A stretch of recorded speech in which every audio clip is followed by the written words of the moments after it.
What up, gang? Carolina Jackpot time coming at you. It is Sunday evening. We're going to get back into the 2024 college football pick and prediction videos. But before we do that, if you're new around here, consider staying true around here. Hit the thumbs up on this video if you enjoy the content you see here today. And subscribe to the Carolina Jackpot channel. We are making the climb towards 13,000 subscribers. My God, I've been on YouTube for over 10 years and we're at 13,000 subscribers. Good Lord, we should have 4 times that number. But hey, any kind of growth is good growth, right? So hit that thumbs up button, share this video out somewhere, let somebody know about the Carolina Jackpot channel, and by God, let's get the word out there. I hope you enjoyed this video. I'm going to start doing these college football predictions kind of rapid fire style, guys. Gone are going to be the breaking down the offense, breaking down the defense, breaking down the recruiting, doing a deep dive into the coaching that I've been doing on the ones I've done in the past, this season and before. Football season is going to be here before you know it. We're less than a month away and really don't have a lot of time to do anything other than just take the schedule, predict wins and losses. You can hear other YouTubers. You can read magazines such as this one right here, Phil Steele. I recommend it to any college football fan, and get those kind of breakdowns on the teams.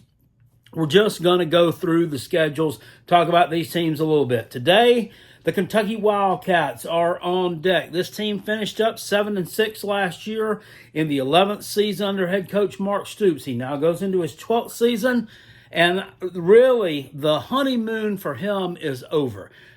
Kentucky fans have been happy because Stoops has done more with less. He's achieved more than they ever really thought possible, but with the 8-9 wins having become kind of the ceiling, and then last year after the season was over, with the fuckery he kind of did, flirting with the Texas A&M job, which, by the way, he would have taken if Texas A&M and the boosters didn't want him. He was gone. That, coupled with the comments that he kind of made on some of his radio shows, talking about, well, you know, if you want to see us win at a higher level, you need to help us with NIL and get some of those kind of players that Georgia's getting. You know, fans don't really want to hear that, especially when you're not doing very well.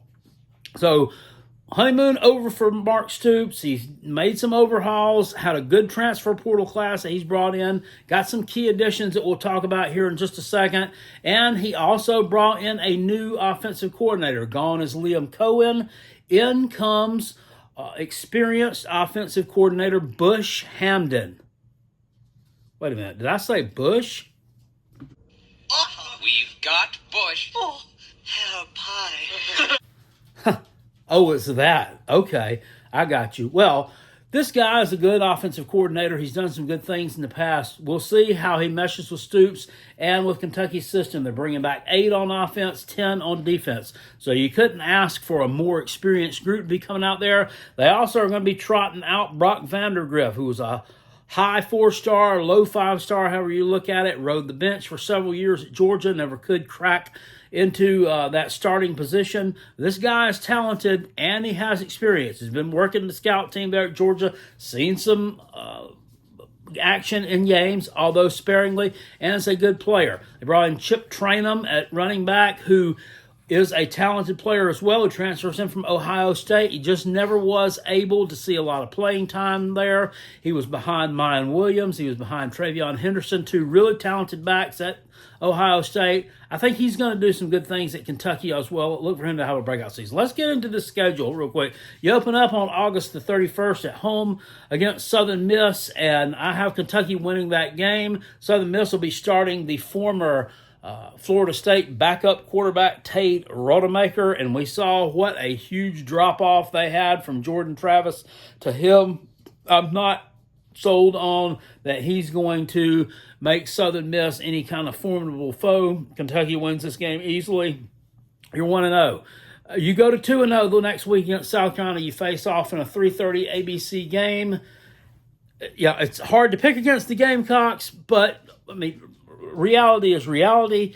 South Carolina is going to be starting a freshman quarterback in Lenore Sellers, who this will be his first ever SEC matchup. It's a road game for Kentucky. They're going to be hungry to beat South Carolina. The Gamecocks have beaten them 2 years in a row. Kentucky thinks they're a better team than South Carolina is. They think they're a better program. I don't know whether that's true or not, but I do think you get this win at home, despite the fact that Vandergrift has not really started a lot of games. He's still much more experienced than Lenore Sellers. That, coupled with the game being in Lexington, is going to make it tough for South Carolina to win. Kentucky goes 2-0. The next week, you're at home against Georgia. I'm going to give you a loss here in this game. A lot of people out there are saying, well, this could be a fourth quarter game. Kentucky will probably keep this one close. I don't really know that that's going to happen. I look for Georgia to flex their muscle here, probably pull away in the second half of this game. Now, Kentucky has had some close games against Georgia in the past few years. Georgia's also blown them out too, though, and it seems like Georgia just kind of fiddle farts around with Kentucky sometimes and doesn't really go for the jugular with them. I kind of think they will in this game, and I think you're 2-1 after this matchup with the Bulldogs. Then you're going to go to 3-1 after the next week. You take on Ohio, Mid-American Conference team, which is what you normally do nothing but play in your off or your non-conference games. Here, I think you win this one against Ohio. Has been a good team in the MAC in the past, but I think this year they're going to take a little bit of a step back, and I think you beat them at home rather handily. You're going to need that because you go on the road the next week to Ole Miss, and as much as I would like to see Kentucky just out and out kick their ass, I don't see that it happens. I think that you drop this game to Ole Miss. Defensively, you're pretty stacked, and I think this is going to keep you in the game with Ole Miss. But this being a road game, I just think they're going to be a little bit too talented defensively with some of the additions that Lane Kiffin has brought in for Kentucky to move the ball against effectively. I think you take a loss here, and you go to 3-2. You have an off week, once you come home. You take on Vanderbilt. I mean, I'm going to give you a win here. Vanderbilt, despite bringing in Diego Pavia, who was a really good quarterback at non-Power 5 school, New Mexico State last year, one of his coaches, who's going to be an analyst, and another, his ex-head coach, Jerry Kill, is also going to be an analyst on the Vanderbilt staff. As far as other pieces on the roster, they really just don't have it. I don't know that they win an SEC game this year. If they do, it would be a pretty big upset. I think you get to win here against Vanderbilt, and you are sitting here at 4-2. Going into a game on the road at Florida. Florida's got you circled. They've won, I think you've won 3 out of the last 4 against them, something like that. They're going to be coming off a game on the road at Tennessee that I have them pegged to lose. I think you lose this game. I think Florida kind of gets right here in this one against Kentucky. I think Graham Mertz is an underrated quarterback, and I think he's going to push the ball down the field against Kentucky. And look, the Swamp is a difficult place to play.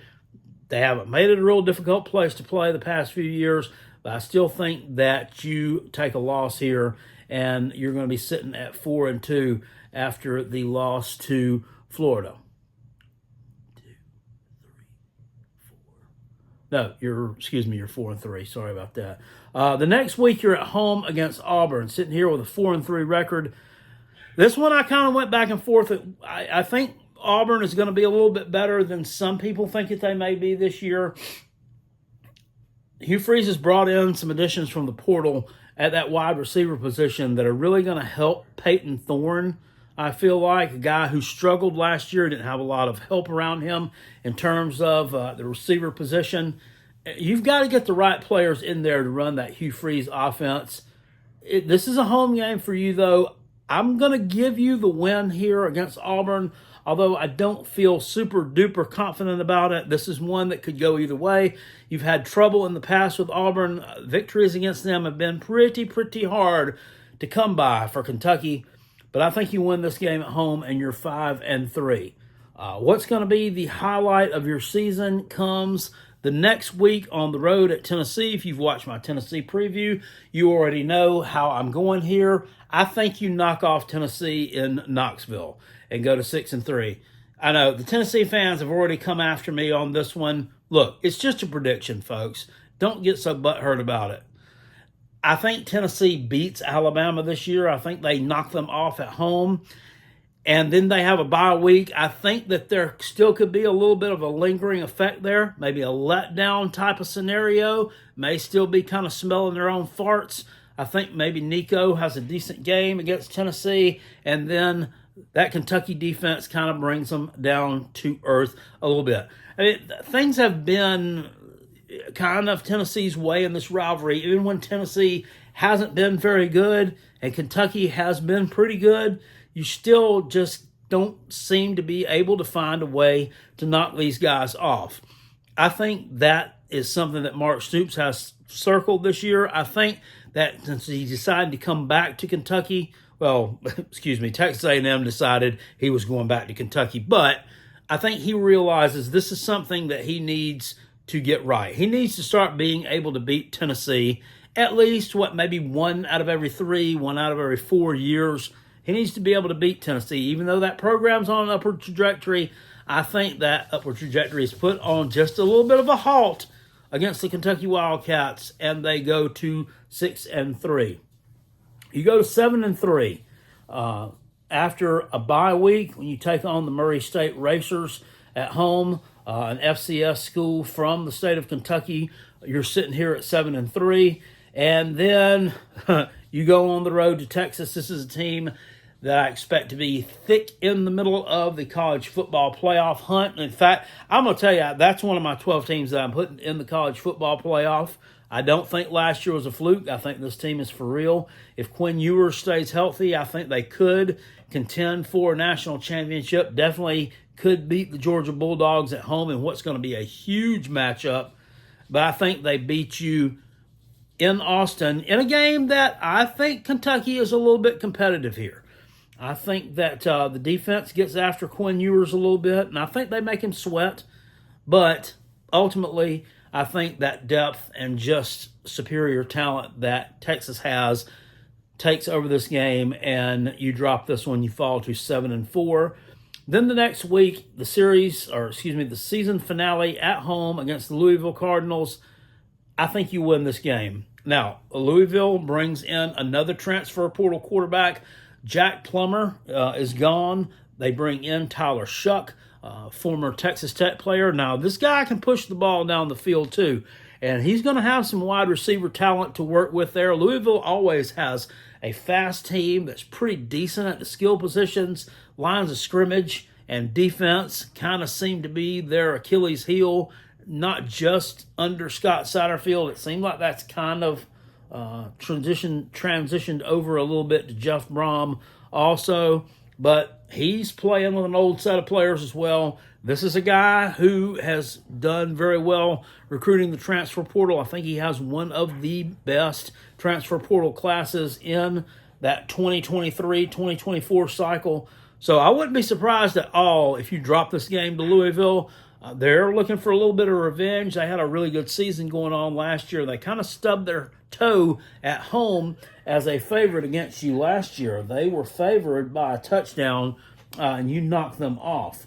So that one is another one I struggle with just a little bit. But that being the home game, I give you the benefit of the doubt there. I also gave you the benefit of the doubt against Auburn. Now, 8-4, really solid record. But I could see this thing, I don't really see it getting much better because the losses that I have here, I think are pretty much sure losses. But the wins I gave you, I could easily see you losing to Louisville. I easily see you losing to Auburn. That would put you at 6-6.